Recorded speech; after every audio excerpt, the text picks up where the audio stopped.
Assalamualaikum warahmatullahi wabarakatuh. Perkenalkan, nama saya Akila Afifa Putri dari Prodi Akuntansi semester 4 Malam dengan mata kuliah Statistika Bisnis dan dosen pengampu Bapak Ahmad Munadir Amri. Di sini saya akan menjelaskan tentang peluang dan distribusi peluang.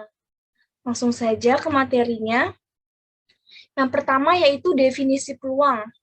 Peluang atau yang sering disebut sebagai probabilitas dapat dipandang sebagai cara untuk mengungkapkan ukuran ketidakpastian, ketidakyakinan, kemungkinan suatu peristiwa terjadi atau tidak terjadi. Untuk menyatakan suatu ketidakpastian atau kepastian, diperlukan permodelan matematis yang secara teoritis dinyatakan dengan sebaran atau distribusi. Nah, peluang ini dibagi dengan 3 macam. Yang pertama ada peluang logis, peluang empiris, dan peluang subjektif. Kita bahas satu persatu. Yang pertama itu peluang logis. Peluang logis dari sebuah peristiwa adalah rasio antara jumlah peristiwa yang bisa terjadi dengan jumlah semua hasil yang bisa terjadi, di mana hasil ini dapat diturunkan dari sebuah eksperimen, atau secara notasi bisa dilambangkan sebagai peristiwa sama dengan jumlah cara terjadinya suatu peristiwa dibagi jumlah cara terjadinya semua hasil. Nah, yang kedua ada peluang empiris. Jika sebuah eksperimen dilakukan sebanyak N kali dan sebuah peristiwa A terjadi sebanyak peluang kejadian dari N pengulangan ini, maka peluang terjadinya peristiwa A dinyatakan sebagai proporsi terjadinya peristiwa A ini. Atau secara notasi, peluang kejadian sama dengan banyaknya kejadian dibagi jumlahnya. Dan yang ketiga ada peluang subjektif. Peluang subjektif adalah sebuah bilangan antara 0 dan 1 yang digunakan seseorang untuk menyatakan perasaan ketidakpastian tentang terjadinya peristiwa tertentu. Peluang 0 berarti seseorang merasa bahwa peristiwa tersebut tidak mungkin terjadi. Sedangkan peluang 1 berarti bahwa seseorang yakin bahwa peristiwa tersebut pasti terjadi. Nah, ruang contoh dan kejadian ini masih termasuk peluang ya. Ruang contoh adalah suatu gugus yang memuat semua hasil yang berbeda, yang mungkin terjadi dari suatu percobaan. Notasi dari ruang contoh adalah sebagai berikut. S sama dengan dalam kurung kurawal E1, E2, E3, dan seterusnya. N itu sama dengan banyaknya hasil. N bisa terhingga atau tak terhingga. Ruang kejadian adalah anak gugus dari ruang contoh yang memiliki karakteristik tertentu. Ruang kejadian biasanya dinotasikan dengan huruf kapital seperti A, B, C, D, dan seterusnya. Sisi angka muncul dari pelemparan dua buah mata uang. A sama dengan dalam kurung kurawal AA, AG, GA. Munculnya sisi ganjil pada dadu pertama dari pelemparan dua buah dadu. B sama dengan 11, 12, 13, 14, 15, 16, dan seterusnya. Nah, sekarang masuk ke definisi distribusi peluang. Apa itu distribusi peluang? Hubungan antara nilai variabel acak dan peluangnya dicerminkan oleh distribusi peluang. Dalam teori statistika dikenal berbagai distribusi peluang yang masing-masing memiliki karakteristik tertentu. Disebutkan oleh Siagian dan Sugiarto pada tahun 2000. Variabel acak. Variabel acak atau suatu fungsi yang nilainya berupa bilangan nyata yang ditentukan oleh setiap unsur dari ruang sampel. Variabel acak merupakan suatu variabel yang ditentukan oleh hasil percobaan. Variabel acak ini digunakan untuk menggambarkan hasil-hasil percobaan sebagai nilai-nilai numerik secara sederhana. Variabel acak ditulis dalam huruf kapital, misal X sama dengan banyak anak laki-laki yang satu keluarga, Y sama dengan hasil kedua mata dadu yang muncul pada pelemparan dua buah dadu. Nah, distribusi peluang ini dibagi menjadi dua macam menurut variabel acak. Yang pertama ada distribusi peluang diskrit, yang kedua ada distribusi peluang kontinu.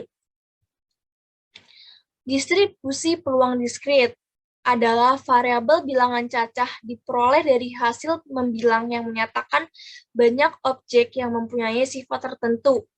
Distribusi peluang diskrit ini diperoleh dari, yang pertama itu diperoleh dari hasil menghitung atau membilang, terus nilai yang diperoleh berupa bilangan bulat, dan dalam garis bilangan berupa titik-titik terpisah. Distribusi peluang diskrit juga dapat diartikan menjadi sebuah tabel yang mencantumkan semua kemungkinan nilai variabel acak diskrit dan nilai peluangnya.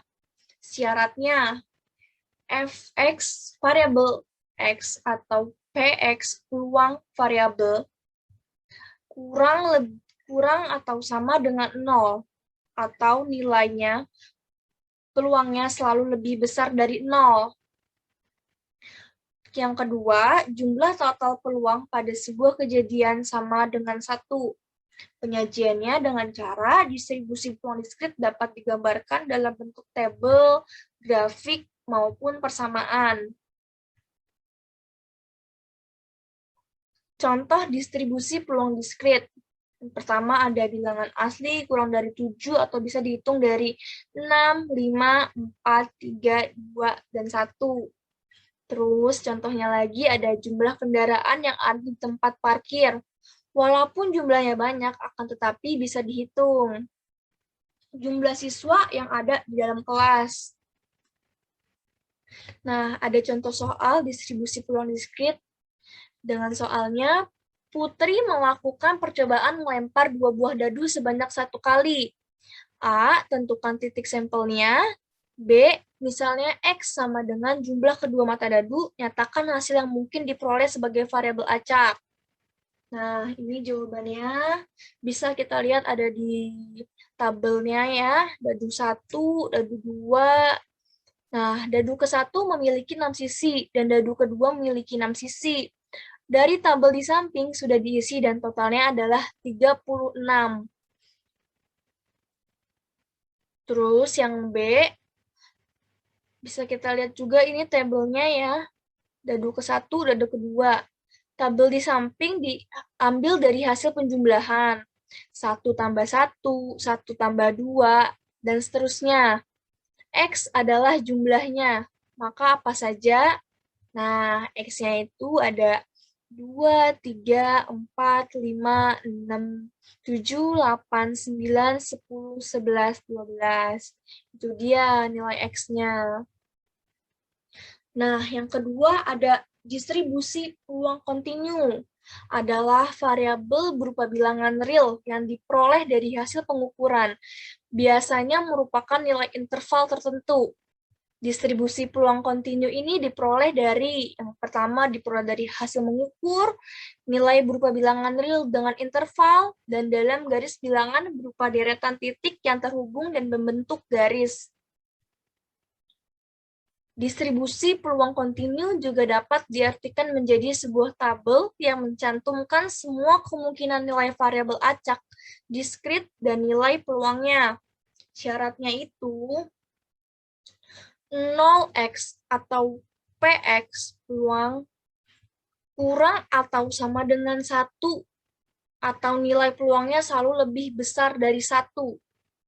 Luas di bawah kurva sama dengan 1. Penyajiannya, distribusi peluang kontinu dapat digambarkan dalam bentuk kurva.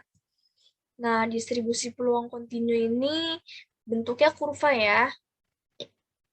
Contoh distribusi peluang kontinu, yang pertama ada bilangan real kurang dari 7, 6, 6, 1, 6, 11, dan 6, 12. Tinggi badan siswa di suatu kelas berkisar pada interval 120 sampai 190, dan hasil pengukuran suhu tubuh. Nah, ini distribusi peluang kontinu contoh soalnya. Diketahui, X adalah variabel acak kontinu yang nilainya berada di antara 1 dan 7, memiliki fungsi kepekatan. Fx sama dengan 1/30 dalam kurung X plus 1. Ditanyanya tunjukkan bahwa apakah peluang 1 sampai 7 itu bernilai 1 atau 1 kurang di X kurang 7 sama dengan 1. Nah, ini jawabannya. Bisa kita lihat ini kurvanya ya. Kurvanya yang 4/15, 1/15, dan itu 1 sampai 7. Nah, jawabannya itu disubstitusikan jadi X sama dengan 1. Kita coba X sama dengan 1, Fx sama dengan 1/30 X plus 1. F1, 1/30, X-nya 1 ditambah 1. Dan hasilnya itu 2/30, dan dapat diperkecil menjadi 1/15. Lalu yang ditanya, X sama dengan 7. Kita ubah X-nya itu menjadi 7. Maka hasilnya ada 1/37 plus 1. Dan hasilnya 8/30, dan dapat diperkecil menjadi 4/15. Nah, ini cara menentukan variabel yang ada pada setiap contoh. Apakah itu diskrit ataukah kontinu? Ini caranya. Yang A, bilangan asli antara 10 dan 15 itu merupakan diskrit. Bilangan bulat lebih dari 6 itu merupakan kontinu. Usia penduduk suatu desa itu merupakan kontinu. Jumlah anak laki-laki dan dalam keluarga itu merupakan diskrit. Muncul mata dadu genap dalam pelemparan sebuah dadu itu merupakan diskrit. Jumlah kendaraan yang melewati jalan Cempaka itu merupakan diskrit. Berat badan sekelompok siswa itu kontinu. Dan terakhir, panjang beberapa batang kayu itu merupakan kontinu. Nah, itu dia presentasi dari saya. Kurang lebihnya mohon maaf. Terima kasih. Assalamualaikum warahmatullahi wabarakatuh.